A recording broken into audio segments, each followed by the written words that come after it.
The title of my lecture tonight is Rereading the Bengali Poet Kazi Nazrul Islam. Kazi Nazrul Islam is one of the greatest revolutionary poets in the world and one of the greatest Bengali poets. And I want to say a few words about the drift of my lecture, actually. My purpose here is not to offer a comprehensive critical evaluation of the entire range of Kazi Nazrul Islam's works and activities, and I don't think that such an evaluation is possible here, but I intend to dwell on only a few aspects of Nazrul's works, particularly the ones that I think have remained by and large unexplored, while I also want to introduce the poet to those who are yet to know and explore him. I have an epigraph to my lecture, and this epigraph is taken from the early 19th century Bengali mystic Laran Fakir, and in English translation it is this: whose kingdom is whose? In his voice we continue to hear the cadences, inflections and accents of resistance and liberation. And his syntax continues to morph into what the Irish anti-colonial writer James Joyce calls syntax, disturbing and disrupting the literary establishment, even the dominant order of things. And it is he, a poet, an activist, one organically rooted in the struggles of the world and the world, who could inspire the Cuban writer David Fernandez Sherikan to offer such lines as "Wanted, a world without monopolies, without police." And it is he who could, I quote, shout himself hoarse in Calcutta football matches and spend silent hours over the chessboard, as one of his contemporaries, another Bengali poet, Buddhadev Bose, tells us. And again I quote, he had once started a gramophone shop and even acted in a play and a film. He has been loved by every notable contemporary and numerous unnotables. He has been a living denial of everything that withers the heart. His name has been synonym for charm, as Buddhadev Bose further tells us. And it is he who rubs and his words and images and tropes and tenors such that they catch fire. And it is he who in his poem proclaims that he is Krishna's throat, that he drinks poison from the ocean of sufferings and pain, and that he is at once the Om of Ishan's horn and the sound of Israfil's war bugle. And it is he who yokes together the banal and the so-called sublime, the abstract and the concrete, and the general and the specific in the dialectical dance of his imagination. And it is he who in a poem characterizes himself as the rebel son of the Mother Earth. I am speaking here of none other than our Kazi Nazrul Islam, known as our rebel poet, undoubtedly a major voice in the history of Bengali literature. And that voice can also be meaningfully placed in the revolutionary tradition of what has come to be known as, to use the Palestinian writer Ghassan Kanafani's famous term, resistance literature in Asia, Africa, and Latin America. Or that voice can be placed in the tradition of what the Salvadoran poet Roque Dalton calls militant poetics, the kind of poetics that derives its fire and force from the very liberation struggles of peasants and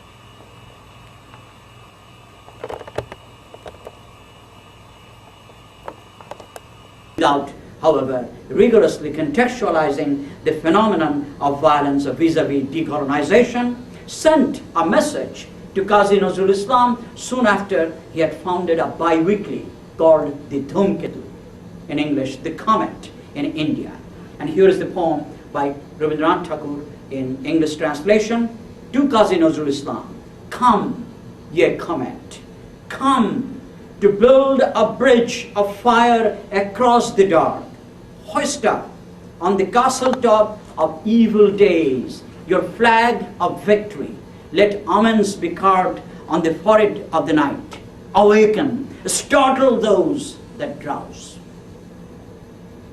Born on May 24, 1899, in a village of Bardhaman in West Bengal, Kazi Nazrul Islam began his career by first publishing a story in the journal called Shaugat in 1919, a year in which another great Bengali poet, Jivanananda Das, who was born a few months earlier in 1899, also published his first piece of writing, a poem. The title of Nazrul's first story, or for that matter, his first published work, is Boundoler Atmakahini, in English translation, the autobiography of a vagabond. Indeed, a kind of nomadism, some have called it even bohemianism, to exoticize Nazrul, characterizes the style of Nazrul's living and writing. Nazrul was uprooted from his family very early on. He grew up in tremendous poverty while he almost restlessly moved from place to place, from work to work, talking, singing, lecturing, and always writing. Indeed, Nazrul Islam is our first and so far the only major writer to come from the rural poor. And having almost no formal education, Nazrul Islam taught himself. As a critic rightly notes, I quote, Nazrul's arrival was sudden, his victory instantaneous. The life he lived was not like an unruly storm, or perhaps the month of May in Bengal, the month of thunder, lightning and storm, unquote. Indeed, the tropes of movements, even restless nomadic movements, as well as the images of thunder and lightning and storm, all keep recurring in a number of Nazrul's works, while thus enabling him to enunciate a highly dynamic, even dramatic, confrontational, militant, anti-colonial position characterized by an urgency and immediacy of his voice that would, to use the South African poet A.N.C. Koamalo's words, hit the oppressor like bullets. As we would see, Nazrul takes poetry itself as a charged site of actions and interventions as an anti-colonial praxis. Even his early stories, with which Nazrul began his writing career, at least partly attest to that praxis, although his voice as a whole, or rather his voices in their totality, can by no means be characterized quickly and one-sidedly, simply given his phenomenal productivity and the diversity of his passions, practices, and styles. It is here that again I need to call attention to Buddhadev Boshu's own evaluation of Nazrul. There is no doubt that Buddhadev Bose exhibited a high voltage enthusiasm about Nazrul's poetry at a time when other established poets and critics remained silent about him. Yet Buddhadev Boshu, characteristically remaining high on Eurocentric modernist aestheticism, utterly failed to account for the richness and variety, as well as the anti-colonial character and content of Nazrul's literary productions and music. Indeed, Nazrul is not only a poet and a short story writer, but also a musician, lyricist, a song composer, novelist, playwright, filmmaker, editor, journalist, even a drummer and an actor. But Nazrul's productivity and the variety of his preoccupations spanned a relatively brief period of 24 years between the two world wars, from 1919 to 1942. And of those 24 years, Nazrul gave only 12 to poetry, and later increasingly moved onto the world of music, inaugurating, one might argue, an excitingly experimental chapter in the global history of music itself. Over a period of 12 years then, Nazrul published a total of 15 collections of poems that include Ognibina in 1922, Dolan Chapa in 1923, Bisher Bashi in 1924, Bhangar Gan in 1924, again Chayanot in 1925, Chittanama in 1925, Shammavadi in 1925, Puber Hawa in 1926, Shorbohara in 1926 again, Foni Monasha 1927, Shindu Hindol in 1927, Jinjir in 1928, Chakrabak in 1929, Shondha in 1929 again, and Pralay Shikha in 1930. The list itself is not only remarkable in terms of underlying Nazrul's output, but it also immediately reveals the exceptional rapidity with which Nazrul produced his works. Indeed, none of his contemporaries, that included a whole host of figures from, say, Azfar Hussain and Ghulam Mustafa and Krishna Dayal Bose through Jivananda Das himself and Sudhindranath Datta and Josimuddin to Buddhadev Bosu and Vishnudev and Arun Mitra could simply match up to Nazrul's productivity. Even Rabindranath Tagore, who was also writing with full force in the 1920s, could not produce as much as Nazrul did during that decade, a decade that quickly established Nazrul as nothing short of a phenomenon in Bengali poetry. It is also revealing that his own contemporary Jivananda Das, who was even slightly older than Nazrul, was initially influenced by none other than Nazrul himself.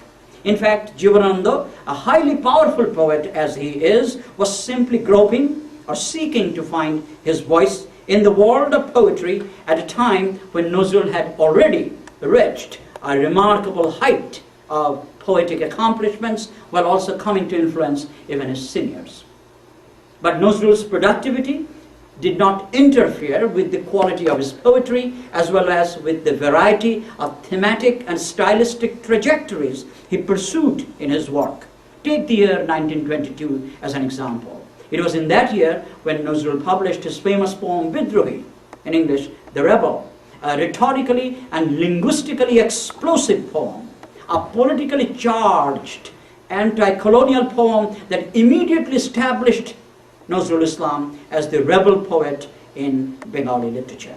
And it was in the same year when Nazrul wrote a number of poems, at least 18 other poems, a list of which is conveniently provided by the Nazrul researcher Abdul Mannan Sayyid. Following that list, one may mention such poems as Agamoni, Kamal Pasha, Anwar Pasha, Dodul Dul, Bandana Gan, Pagol Pothik, Nishitala Pritam, Dohonmala, Badol Dine, Dil Dorodi, and Fatiha-i Doaz Daham, among others. What is remarkable about Nazrul's achievements in 1922 alone was that Nazrul hardly repeated himself in his work. Rather, he exemplified and celebrated the richness of his own variety. For instance, on the one hand, he gave us a poem like Bidrohi, or The Rebel, in 1922, a long poem with unprecedented rhythmic charge and velocity, accompanied by a chain of dynamic and even highly performative signifiers that enact an interplay between the lyrical and the dramatic. On the other hand, in the same year, Nazrul produced a poem like Dodul Dul, experimenting with the Arabic meter called Mutakari and producing the effects of chant and incantation. What is remarkable, again, also in 1922, what is remarkable was that Nazrul wrote poems like Kamal Pasha and Anwar Pasha in response to certain contemporary events, making the Gramscian point, so to speak, that I quote from Gramsci, events are the real dialectics of history, unquote. Nazrul wrote a poem about the death of Hazrat Muhammad in the same year, while at the same time in yet another poem he devoted his lines to the Hindu goddess Durga. Further, he offered us a series of love poems varying his mood from the euphoric to the melancholic, for instance. And the year in which all this was done was again 1922. In sum, throughout the 1920s, Kazi Nazrul Islam exemplified productivity, variety, richness, and unprecedented stylistic and metrical innovations, the details of which cannot be even remotely recounted in a single piece lecture like this one. Well, I have hitherto confined myself to only a few aspects of Nazrul's poetry, but now I would pursue certain vectors underlying the politics of Nazrul's language in his poetry. And I want to do this by way of rereading his most famous poem called Bidrohi, in English, The Rebel. The fact that, to quote, "The war is in words," to quote James Joyce, of course, that, again I quote, "to use a language is to take on a worldview," unquote, to deploy Antonio Gramsci's famous formulation, or that, to quote, "to speak a language is to take on a world, a culture," unquote, to use Frantz Fanon's words, are all well exemplified with remarkable political effects in the entire work of Kazi Nazrul Islam, particularly in his poem called Bidrohi, or The Rebel. It is true that Nazrul is customarily read as a poet of revolt, that his voice continues to contest and combat and challenge the forces of feudalism, colonialism, and communalism, meaning religious sectarianism and religious rivalries, and of course such macrostructures of production relations and power relations as capitalism, imperialism, racism, and patriarchy, as they remain profoundly interconnected. However, Nazrul criticism in Bangladesh has hitherto paid relatively little attention to how the language of Bidrohi itself turns out to be an arena of political and cultural contestations and even struggles, suggesting thereby that class struggles themselves may variously involve what we might call language struggles, although class is by no means a merely discursive or linguistic phenomenon. Taking certain cues from Karl Marx's formulation of the relations of production, relations that historically obtain and operate in human societies, one might also speak of the relations of language, obtaining and operating as they do within the horizon of signifying or discursive practices like literary works themselves. Such language relations may then encompass the relations of a literary work to his tradition or to his history or to his predecessors. In other words, the relations of language may also include tensions and transactions between one set of discursive practices and another, or between one literary work and another.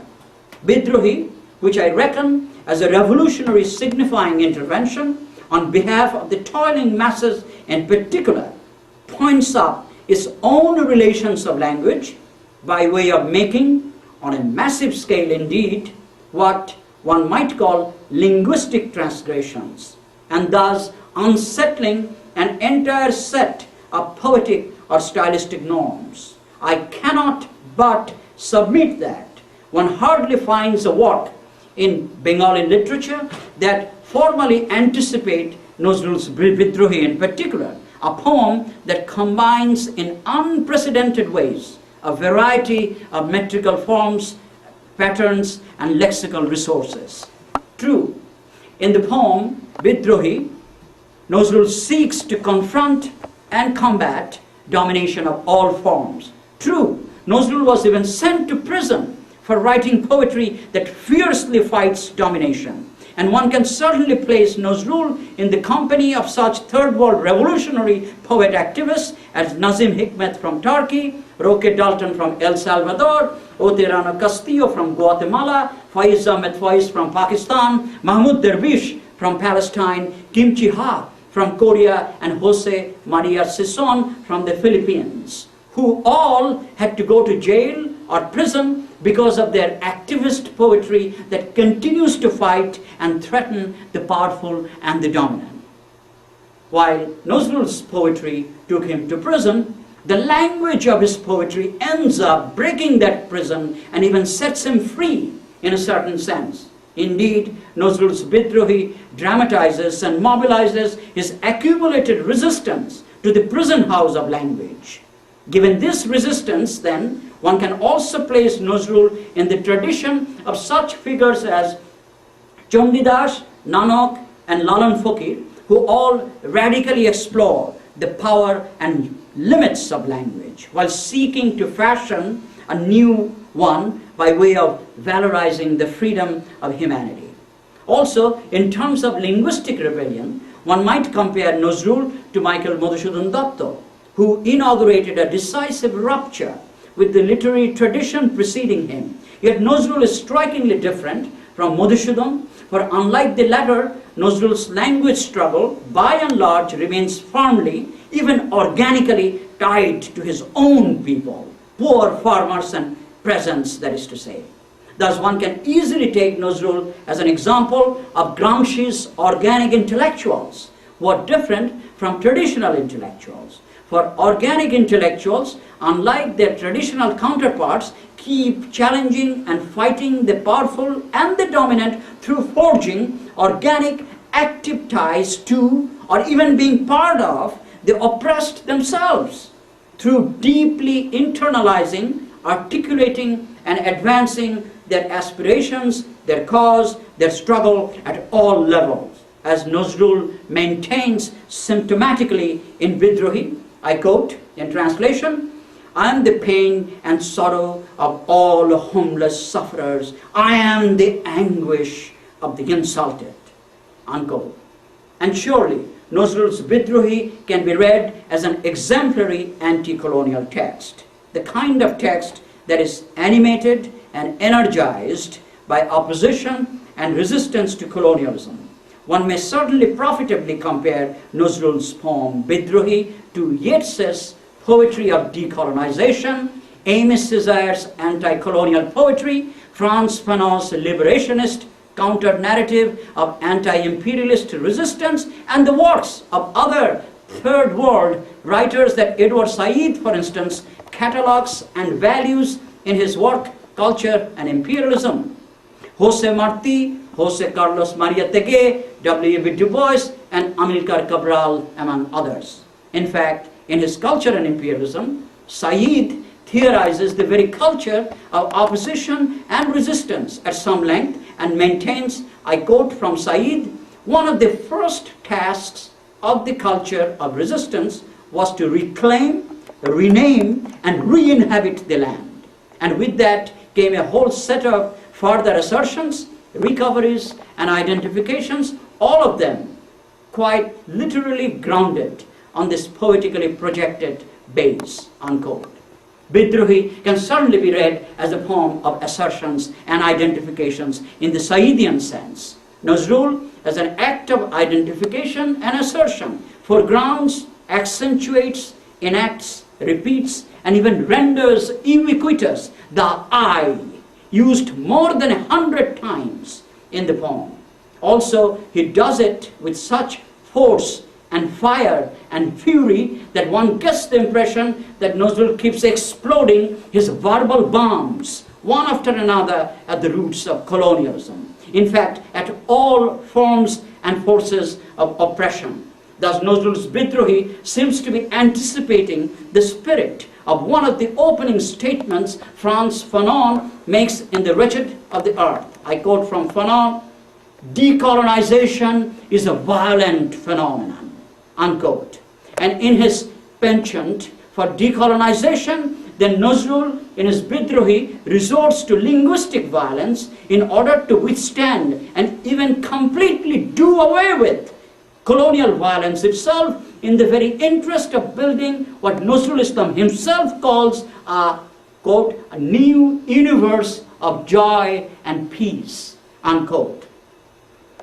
But it is unfortunate that while Edward Said, in his Culture and Imperialism, particularly in his chapter called Resistance and Opposition, invokes a number of anti-colonial poets and writers from Asia, Africa, and Latin America, he does not mention our Kazi Nazrul Islam at all. Said even commends Rabindranath's so-called progressive take vis-a-vis nationalism, and rather uncritically places him side by side with the black theorist, writer, activist W.E.B. Du Bois. But Said assigns Nazrul a blank in his otherwise massive undertaking Probably this blank has to do with Said's own lack of familiarity with Nazrul's work in English translation. But one can surely argue that a reading of Nazrul's work could have significantly contributed to the strength of Said's chapter on anti-colonial resistance and opposition.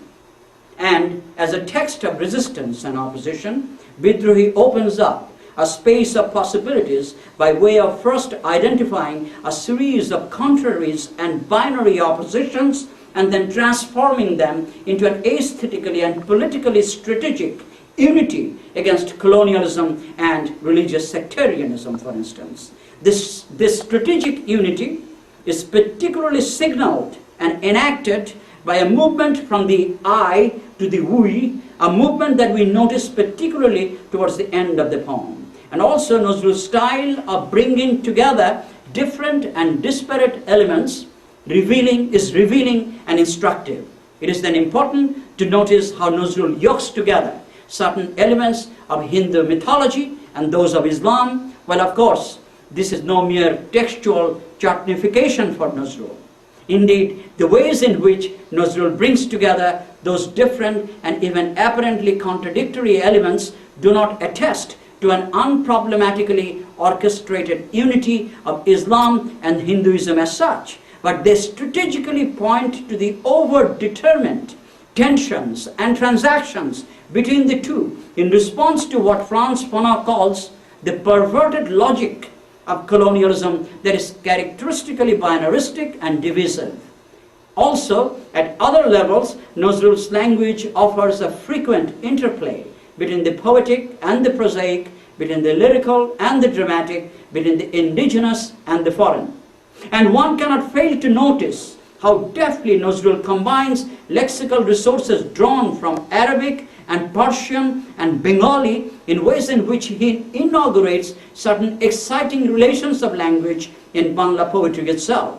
His new relations of language are further characterized by the ways in which he chooses words and even localized idioms from rural Bangladesh, and also uses Sanskritized words on certain registers. At least occasionally, the tone in Bidrohi is grippingly conversational, while his style overall is playfully elusive.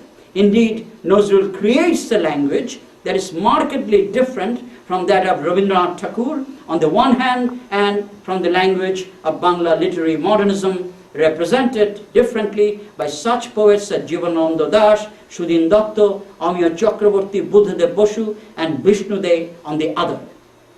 Finally, Kazi Nazrul Islam, one of the greatest revolutionary poets in the world, certainly remains alive and relevant as long as his lines continue to resonate with the wretched of the earth, with the oppressed of the world.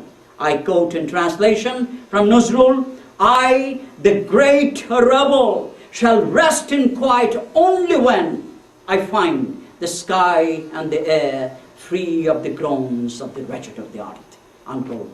Indeed, it is in the interest of our anti-capitalist, anti-imperialist, anti-racist, and anti-patriarchal struggles that we need to reread, remobilize, and even reinvent Kazi Nazrul Islam. Thank you.